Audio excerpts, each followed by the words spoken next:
शुद्ध शाकाहारी और जैन भोजन न मिलने के कारण देश विदेश की यात्रा नहीं कर पा रहे हैं, तो हो जाइए निश्चिंत। पिछले 13 वर्षों से कार्यरत NFTT world private limited Nagpadi tours and travels ने 2025 में निकाले हैं जैन और शुद्ध शाकाहारी भोजन के साथ देश विदेश के ग्रुप टूर। कश्मीर, लेह, लद्दाख, हिमाचल, उत्तराखंड, 4 धाम यात्रा, विदेश में यूरोप, न्यूजीलैंड, वियतनाम, दुबई और सिंगापुर के ग्रुप टूर हेतु आज ही अपनी डेट चुने और टूर अभी से बुक करें। सागर महाराज इसलिए पूजनीय कि उन्होंने ऐसी शक्ति अपने सामने दी जिसके संबंध में अपन बहुत उपकृत है, और ऐसी समाधि, ऐसा आचार्य पद, ये सौभाग्य पूज्यवर शांति सागर महाराज को भी नहीं मिल पाया। समाधि उनकी बहुत अच्छी हुई, लेकिन उन्होंने अपना आचार्य पद अपने हाथों से अपने सामने उच्चासन बैठाल करके नहीं दिया।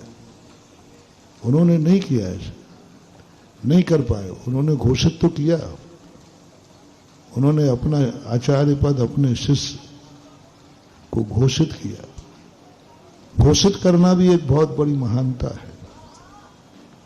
वे व्यक्ति बहुत महान माने जाते हैं। उनको अपने शिष्यों में इतनी योग्यता दिखती है, वे खुद अपने मुंह से अपने पद की घोषणा करके जाते हैं। उनके जीवन की उपलब्धि देखो, वो अपने मुख से कहते हैं, जगत के सामने कहते हैं, दुनिया के सामने कहते हैं, उजागर करते हैं। वो पूज्यवर शांति सागर महाराज को हुआ। उसके बाद यह दुर्लभतम दुर्लभ हो गया। बहुत सारे आचार्य बीच में हुए, लेकिन अपने मुख से अपने हाथों से आचार्य पद दूसरे को नहीं कह पाए। आकस्मिक समाधियां हुई, रुग्ण दशा में समाधियां हुई, अपने मुंह से नहीं बोल पाए।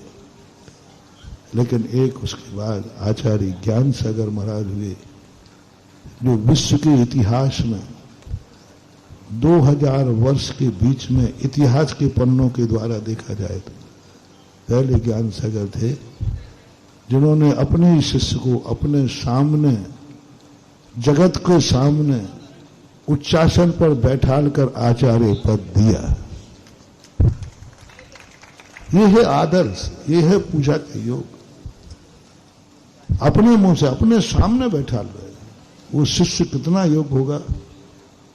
मैं पूज्य ज्ञान सागर से, पूज्य वो कहलाता है जो पूज्य के द्वारा भी पूज्य हो, जो पूज्य के द्वारा भी पूज्य हो। ज्ञान सागर पूजनीय थे, लेकिन कितना बड़ा व्यक्तित्व पैदा किया कि जिस शिष्य को उन्होंने जन्म दिया, उसी शिष्य को अपने सामने उच्चासन पर बैठाल दिया। ये कहलाती आदर्शता। अपने सामने बैठाला। कितने योग्य थे आचार्य ज्ञान सागर नहीं, मुनि विद्यासागर महाराज कितने योग्य थे कि गुरु ने उनकी वंदना करना उचित समझा। गुरु ने अपने सामने उनको उच्चासन पर बैठाना उचित समझा। गुरु को ऐसा महसूस हुआ कि मैं शेर हूं तो मेरा चेला सवा शेर है। उनको ये एहसास हुआ कि मेरे से अधिक गुणवान, शास्त्रों में पढ़ते हैं कि नाभि राय एक बार ऋषभ देव के पास पहुंच जाते। ऋषभ देव दुनिया कहती है कि पिता बेटे के दरवाजे, तो नाभि राय कहते हैं, मैं वो भाग्यशाली हूं कि मेरे से ज्यादा गुणवान, मेरे से ज्यादा पुण्यवान मेरा बेटा है। और सारी जनता को जब दुख की कहानी आई तो स्वयं ने नहीं सुलझाई। बोले, मेरे को क्या पूछते हो, मेरी क्या प्रशंसा करते हो, मेरी शरण में क्या आते हो। जाओ, मेरा बेटा ऋषभ देव है, वो हमसे भी ज्यादा ज्ञानी है। जिस बेटे की प्रशंसा पिता कर दे, जिस बेटे की प्रशंसा पिता के मुख से निकल जाए वो साधारण बेटा नहीं होता। पिता के मुख से तो सदा निकलता है छोकरा, इडियट, गैलो, कुछ भी कहते हैं। पिता अपने बेटे को कभी अच्छे शब्दों से नहीं पुकारता, क्योंकि उसके सामने तो वो छोकरा है। बहुत कम बेटे होते हैं जो पिता की दृष्टि में भी आदर्श हो जाते हैं, महान हो जाते हैं। नाभि राय की दृष्टि में ऋषभदेव। बहुत कम गुरु होते हैं जो शिष्यों के लिए कुछ अच्छा संबोधन करते हैं, शिष्यों के लिए कुछ अच्छा बोलते हैं, शिष्यों के लिए कुछ अच्छे शब्दों का प्रयोग करते हैं, क्योंकि उनकी दृष्टि में तो ज्यादातर शिष्य शिष्य ही होता है, वो ज्यादा गुणवान नहीं दिखता। लेकिन एकमात्र ज्ञान सागर महाराज ऐसे थे जिन्होंने खुद अपने शिष्य को अपने से अधिक ज्ञानी माना, अधिक महान माना, अधिक साधन माना। इसलिए मरण के पहले अपने शिष्य की ही वंदना करके गए। गुरु की वंदना करके दुनिया मरण को प्राप्त होती है, लेकिन शिष्य की वंदना करके जाएं ऐसे आचार्य महान होते हैं। गुरु की वंदना तो सभी करते हैं, जिस दिन से दीक्षा होती सभी करते हैं, लेकिन शिष्य की वंदना करने का प्रसंग 2 बार मिलता है जैनागम में।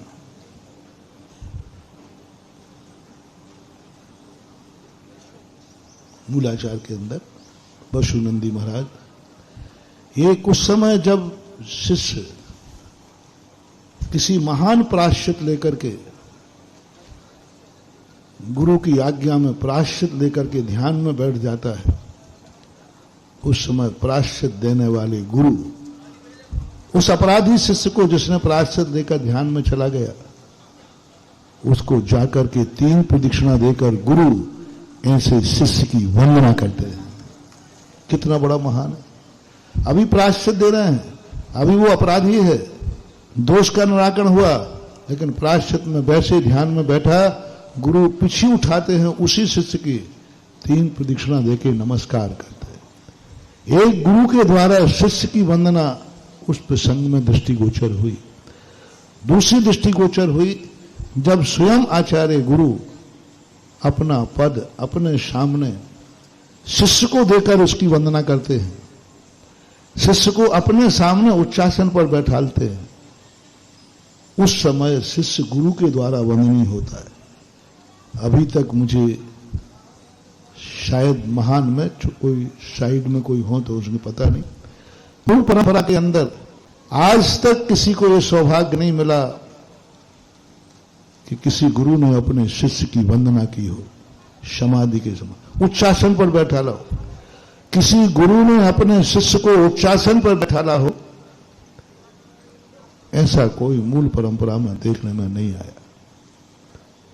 ये बहुत बड़ा पुण्य से मिलता है, महान महान होता है। तब गुरु को कोई ऐसा योग्य शिष्य मिलता है जिसकी वंदना करने का मन गुरु को खुद होता है। बहुत ये साधारण पुण्य नहीं था। पूज्यवर ज्ञान सागर महाराज ना जाने कितना पुण्य किया होगा, कभी भावना की होगी कि और ऐसा शिष्य मिला, ऐसा शिष्य मिला।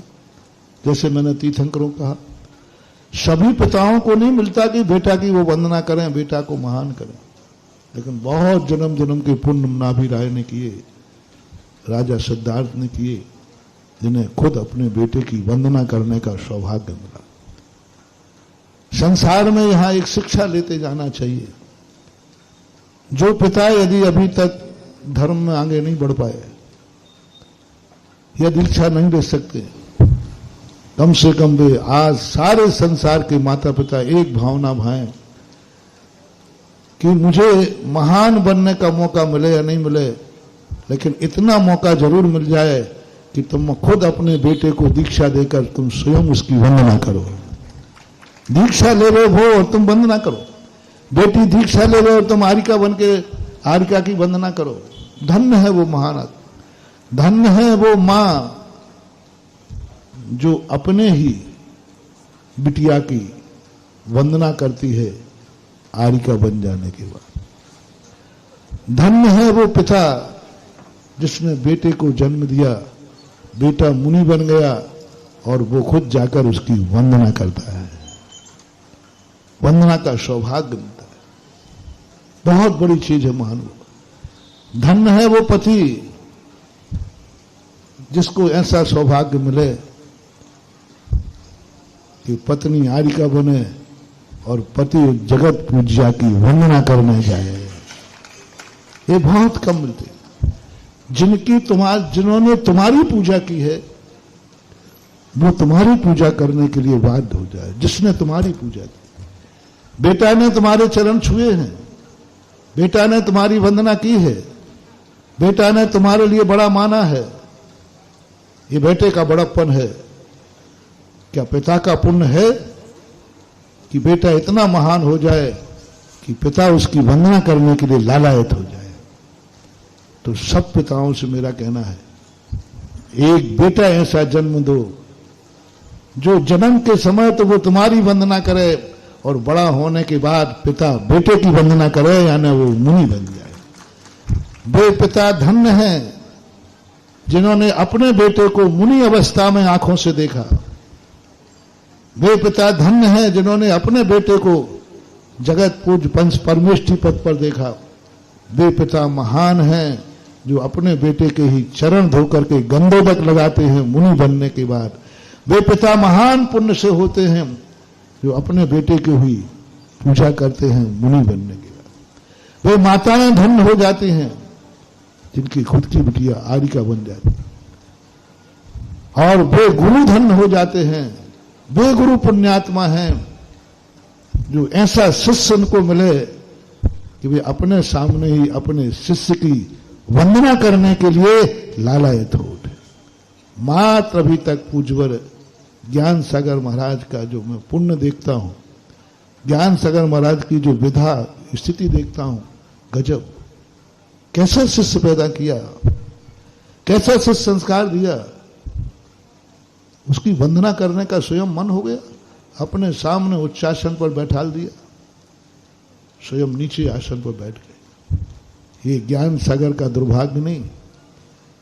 गुणों के कारण बेटे को ऊपर बैठना पड़े, बाप नीचे बैठे, ये दुर्भाग्य नहीं है, ये जन्म जन्म का सौभाग्य है कि बाप नीचे बैठ रहा और बेटा, ये दुर्भाग्य नहीं, ये बहुत पुण्य गुणों के कारण। ये ज्ञान सागर महाराज का दुर्भाग्य नहीं था, सौभाग्य था कि शिष्य ऊंचा आसन पर बैठा और ज्ञान सागर गुरु नीचे आसन पर बैठे। ये घटना मात्र अकेले एक ही आचार्य आज तक की तारीख में, मुख्य आचार्यों में, मुख्य परंपरा, जहां तक मुझे मालूम है, साइड में को हो तो उसको और जोड़ देना, साइड में किसी ने किया हो तो यह प्रशंसा उसके लिए भी है। लेकिन ज्ञान सागर का मुझे मालूम है कि उन्होंने ये कार्य किया। अन्यथा लोग आचार्य पद छोड़ देते हैं, ये किसी को देते नहीं। जब कोई आचार्य पद किसी को दिए बिना चला जाए तो या तो उसकी आकस्मिक मृत्यु हो गई, उनको पता ही नहीं चल पाया, और या फिर अपने शिष्यों में किसी को योग्य नहीं समझता कि मेरे संग में कोई इतना बड़ा शिष्य योग्य नहीं है जिसकी मैं वंदना करूं। वो आचार्य अपना आचार्य पद कभी अपने सामने नहीं देता, घोषणा भी नहीं करता, आकस्मिक चला जाता, छोड़ के चला जाता है, छोड़ देते हैं। वो तो निर्मित हो जाते हैं लेकिन किसी को देकर नहीं जाते, और अपने सामने अपने आंखों से उसको उच्चासन नहीं बैठे, क्योंकि उनकी दृष्टि में है ही नहीं कि इसमें इतनी योग्यता है कि मेरे द्वारा वंदनीय हो जाए। ये सौभाग्य पूज्यवर गुरुदेव आचार्य ज्ञान सागर महाराज को मिला। धन्य है वे ज्ञान सागर महाराज जिन्होंने आज